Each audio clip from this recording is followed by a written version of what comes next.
मेरी गलती भूल थी, मैं क्षमा मांगती हूँ। जो भी था उसने साधु को रोक लिया,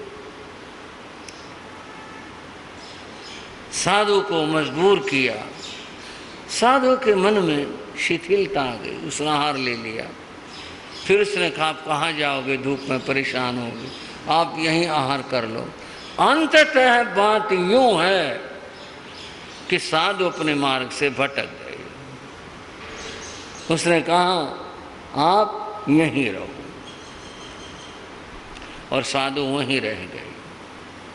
थोड़ा सा आत्मचिंतन किया, मन में सोचा देखो मैं साधु बना, मैं घर महल छोड़ करके आया और मैं यहाँ रुक गया, भगवान के मार्ग से मैं भटक गया, क्या करूं? मैं अपने आप को कमज़ोर पा रहा हूं, मैं निकल नहीं पा रहा। उसने मन में एक विचार सोचा कि मैं तो भटक गया, लेकिन मैं दूसरों को सन्मार्ग पर ला करके फिर भोजन करूंगा। मैं तो भटक गया, पर दूसरों को सन्मार्ग पर ला करके फिर भोजन करूंगा। और उसने प्रतिज्ञा कर ली, 10 आदमियों को मैं जैन धर्म का बोध दे करके फिर मैं भोजन करूंगा। दूसरे दिन से उसने काम शुरू कर दिया। ये तो कथा का एक भाग है, पर यह भी एक बहुत बड़ी बात है कि मैं उस प्रशंसा में नहीं कह रहा, मैं कथा के संदर्भ में कह रहा हूँ। कोई व्यक्ति अगर दूसरों को सन्मार्ग दिखाता है, बहुत बड़ी बात है ये। अगर आप किसी व्यक्ति को सन्मार्ग पर ले आते हैं, किसी से शराब छुड़वा देते हैं, किसी से अगर आप उसका दूषित भोजन है वो छुड़वा देते हैं, बहुत अच्छी बात होती है। बहुत सारे लोग पाप से बच जाते हैं और इसके धर्म दलाली आपको या छुड़ाने वाले व्यक्ति को प्राप्त होती है, बहुत अच्छी बात होती है। हमारे एक संत हुए, उनका नाम था श्री अमर मुनि जी। अमर मुनि नाम से कई संत हुए हैं। एक तो उपाध्याय अमर मुनि, उनको कवि जी महाराज कहते हैं, बड़ा उनका नाम है, बड़ा उनका साहित्य है। एक हमारे पूज्य प्रवर्तक श्री अमर मुनि जी, इनके तो आपने खूब दर्शन करें, लाभ लिए हैं। जिनकी मैं बात कह रहा हूँ वो तीसरे अमर मुनि जी थे, इनसे भी पहले थे वो अमर मुनि जी। अमर मुनि जी की समाधि पटियाला में बनी हुई है, उनका देवलोक पटियाला में हुआ। अमर मुनि जी को पता नहीं कैसे क्या विचार आया था, क्या उन्होंने सोचा था। उन्होंने अपने मन में धारणा बना रखी थी, 5 आदमियों को बोध दे करके और फिर आहार करना, संकल्प था अपना। वे सुबह ही निकल जाते, सूर्य निकला और सब तो मतलब होता ही, साधु आहार की गवेषणा के लिए जाते हैं, वो निकल जाते। कोई रिक्शा वाला आता, हाथ दे देते, और रिक्शा वाला तो ये सोचे भी सवारी होगी कोई, वो रोक लेता, भाई बात सुनो। हाँ जी, कहाँ चलना है? बोले पहले मेरी बात सुन ले। वो तो जी उसको उपदेश देने लग जाते, शराब पीते हो, ऐसा करते हो? कोई हाँ भर देता, कोई ना भी सच्चे सच्चे बता, संत के आगे झूठ नहीं बोल। कहने का अर्थ ये, वो उस आदमी को ऐसा समझाते, प्रतिज्ञा करवा कर ही छोड़ते, और यूं नहीं वे आदमी अच्छा हाँ भर कर झूठे ऐसे चल दे, नहीं, वो उसको महसूस करवाते। कभी कभी तो वे 12 बजे लौटते दिन के, कभी 1 भी बज जाता, धूप होती, गर्मी होती, कैसा भी मौसम होता, कभी कभी कोई मानता नहीं। 5 पूरे नहीं होते, खाली आ जाते, उस दिन भोजन ही नहीं करते। बोलो कैसा संकल्प था, क्या विचार था, कितने महानता थे कि व्यक्ति को सन्मार्ग पर लाना है। और इसी तरह का उनका था व्यवहार। राह चलता कोई आदमी आगे से आ जाता, भाई बात सुनना।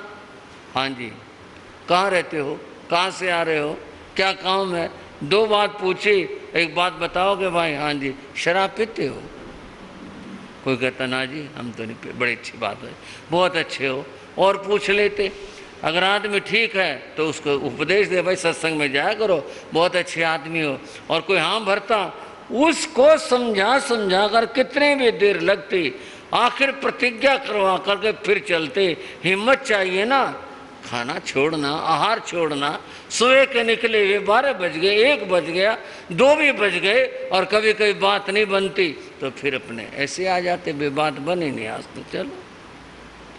उस व्यक्ति ने, नंदी सेन जिसका नाम था, जो साधु था, ये प्रतिज्ञा करी कि मैं 10 व्यक्तियों को धर्म बोध दे करके, मैं तो गिर गया लेकिन औरों को तो इस रास्ते पर ले आऊं, फिर मैं भोजन करूंगा।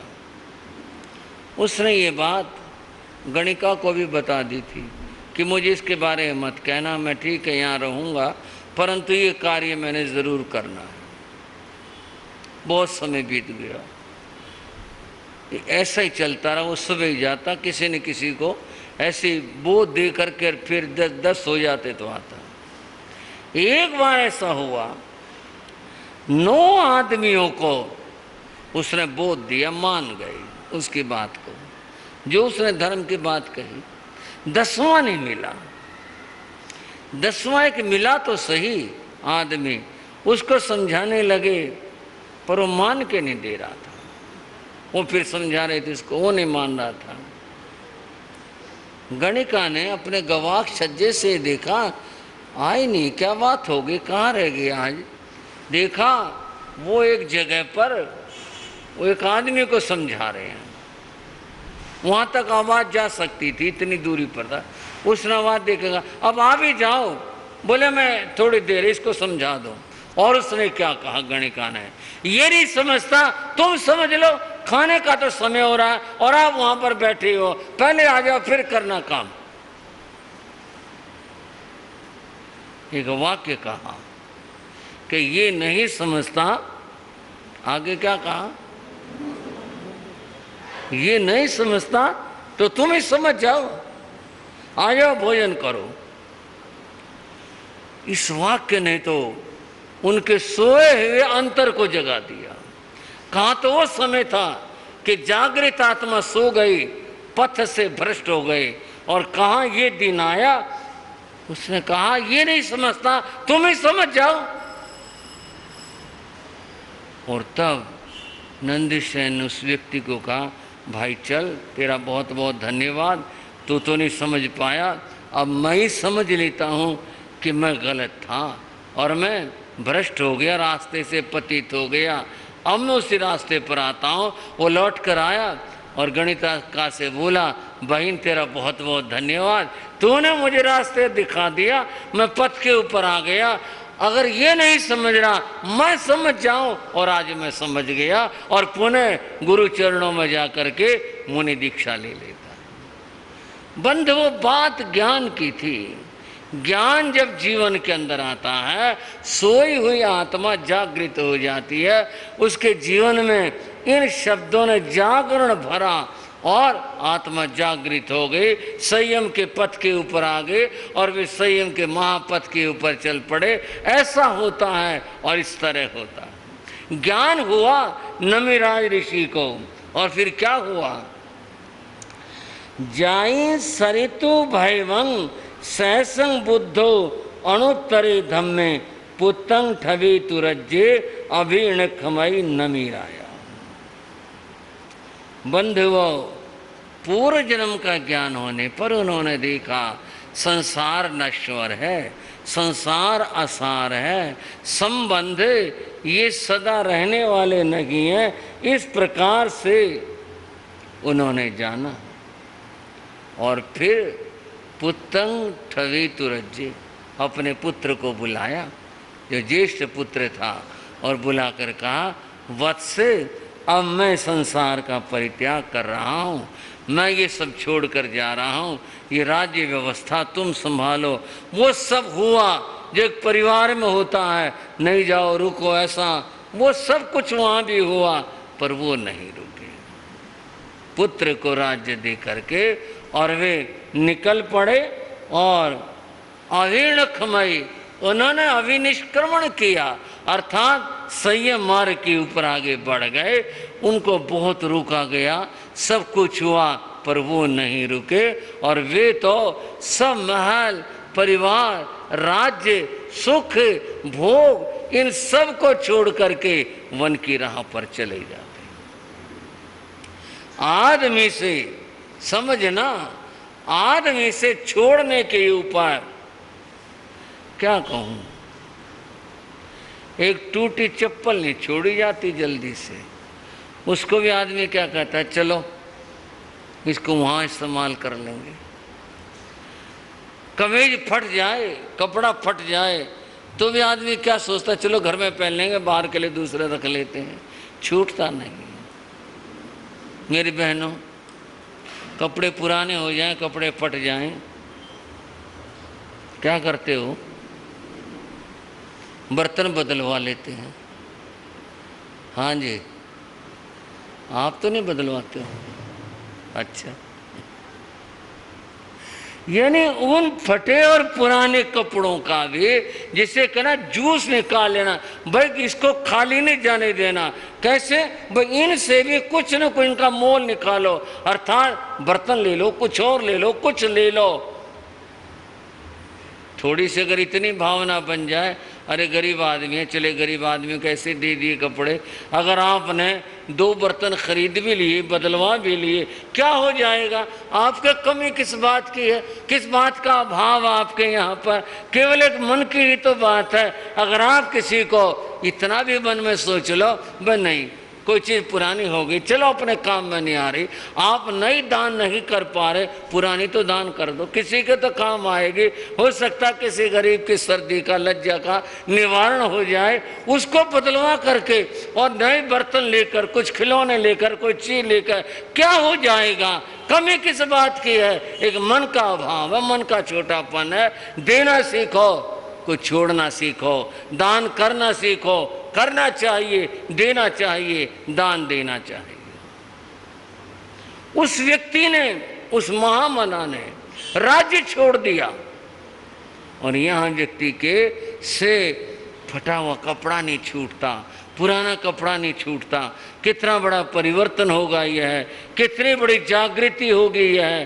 तब जा करके जितनी जागृति आती है तो फिर जीवन बदल जाता है। जीवन यहाँ बदल गया, परिवर्तित हो गया, सब कुछ बदल जाता है।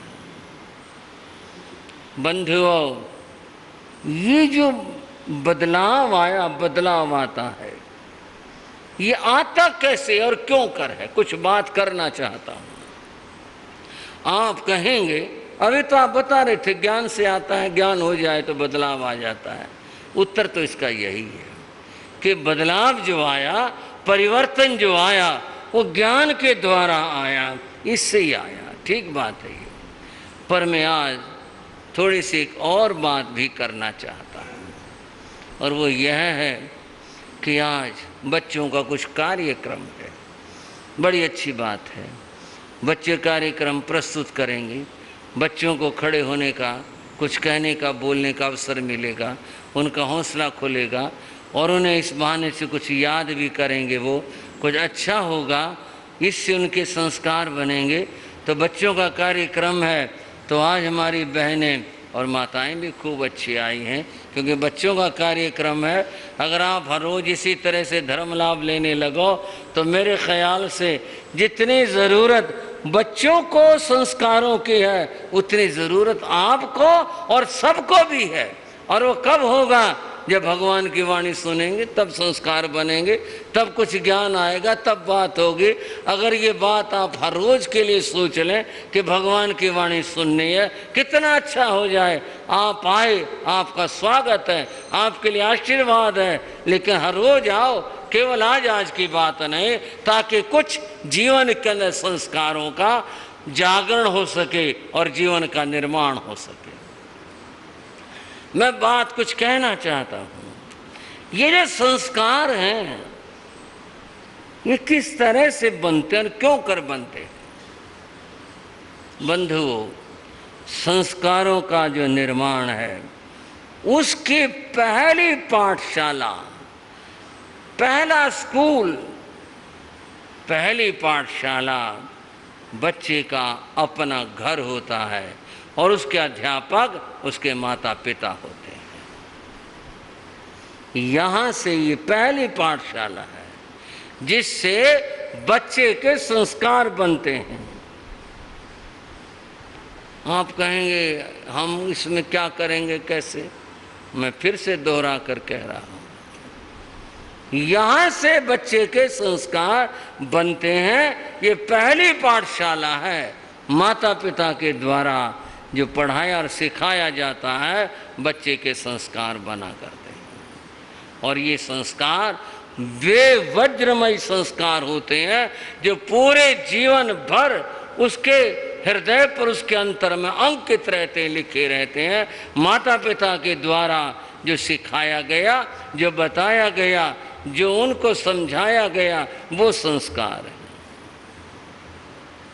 बंधु, एक बार हम बैठे हुए थे, यानी संत बैठे थे, तो दर्शनार्थी भाई बहन आते हैं लाभ लेने के लिए। एक परिवार आया, उनका एक बच्चा था, ज़्यादा ही चुलबुला सा था, ज़्यादा ही, और वो कई बाज़ार से ख़रीदारी करके आए थे। होता भाई जा रहे हैं बाज़ार में, कुछ पसंद आया तो ख़रीदारी भी कर ले। कुछ लोग जाते ख़रीदारी कर लेते हैं, जैसे जिसकी आवश्यकता और बात होती है। उस बच्चे ने जिद करी होगी, वो प्लास्टिक की गन ले आया रास्ते में से। ये तो मैं बात अपना अंदाज से कर रहा हूँ, बाजार से आए थे, खरीदारी करके लाए, बच्चे ने जिद करी होगी कि इतनी से प्लास्टिक की गन ले आया और बटन दबा कटर कटर करती थी वो, और वो उसको लिए कभी इधर कभी इधर, कभी अपने बहन को गोली मारो तेरे, ले कट कट कट कट गोली मार दे तेरे को, कभी अपने माँ को कहता ले गोली मारो तेरे।